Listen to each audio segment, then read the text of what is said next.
একটু আগে যে কথাটা বললাম যে আমাদের কাজ তো আসলে মানুষকে গান উপহার দেয়া, কিন্তু আমরা যখন ফেমাস হয়ে যাই, সেলিব্রিটি হয়ে যাই, আমাদের মধ্যে এক ধরনের উদাসীনতা কাজ করে, যে আমার মনে হয় যে অনেক হিট গান হয়ে গেছে, আর গান করতে হবে না। কিন্তু আমার মনে হয় যে আমরা যদি গান করতে থাকি তাহলে আমাদের লেগেসি বেঁচে থাকে। যে কারণে আমি ওনার এত প্রশংসা করলাম যে এত বছর ধরে হার্ড ওয়ার্ক করে উনি এখনো বেস্ট কাজটা দিয়ে যাচ্ছেন। আমার মনে হয় মিউজিক ইন্ডাস্ট্রিতে আমরা এটা কম করছি। সো আত্মসমালোচনার জায়গা থেকেই গান বেশি করব, এবং রিমার্কের সাথে যেই আমার যুক্ত হওয়া, প্রতি মাসে একটা করে আমি গান আপনাদের উপহার দেব। আমার গলার যে প্রবলেমটা ছিল, ট্রিটমেন্ট চলছে, এখন ভালো অবস্থায় আছি। কিন্তু যেটা হয় যে কনসার্টে 10-12টা গান গাওয়ার পরে আর গাওয়া সম্ভব হয় না।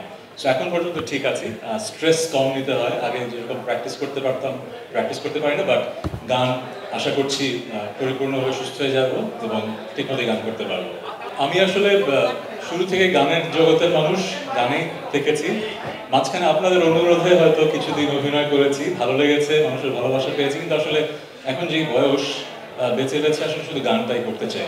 বুঝতেই পারছেন, শাকিব ভাইয়ের আমন্ত্রণে যেহেতু রিমার্কের ফ্যামিলির মেম্বার হয়েছি, যদি সেরকম কোনো আমন্ত্রণ ওনার কাছ থেকে আসে, হ্যাঁ করতেই পারে।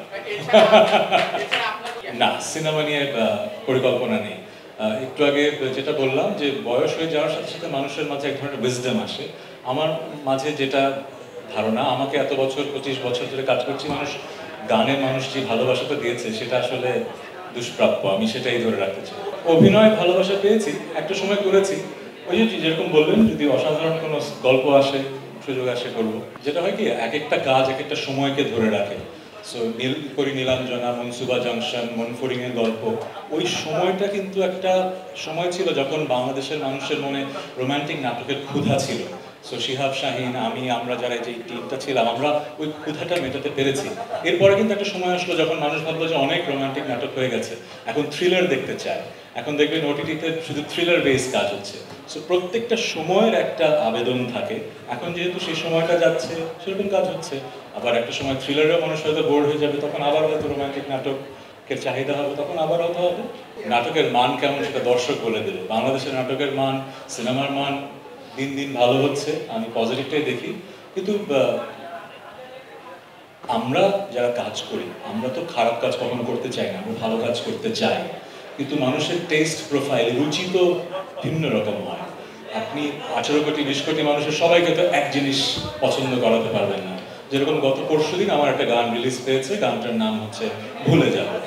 যে কোম্পানিটা গানটা প্রডিউস করেছে, তারা গ্লোবাল স্ট্যান্ডার্ডে করতে চেয়েছে বলে ল্যাটিন আমেরিকার একজন ডিরেক্টরকে, স্বনামধন্য ডিরেক্টরকে হায়ার করেছে। হলিউড হিলসে একটা ম্যানশনের ভিডিও করা হয়েছে, অসাধারণ ভিডিও হয়েছে। কিন্তু আমার যারা একদম রোমান্টিক স্যাড গান শুনে অভ্যস্ত, তারা বলছেন যে এই ধরনের গান আপনি কেন করলেন। কিন্তু আবার অনেক মানুষ বলছে যে ওয়াও, এরকম ওয়ার্ল্ড ক্লাস একটা গান এবং ভিডিও আপনি করলেন। সো আমরা আসলে ভালো খারাপ কি সেটা জাজমেন্ট দেওয়ার মানুষ না। আমরা সৃষ্টিশীল মানুষ, আমরা সৃষ্টি করব।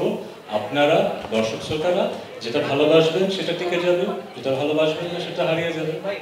আমরা যে যার ফিল্ডে কাজ করি, সে যদি তার কাজটা ঠিক মতো করি, সেটাই তো দেশপ্রেম, তাই না?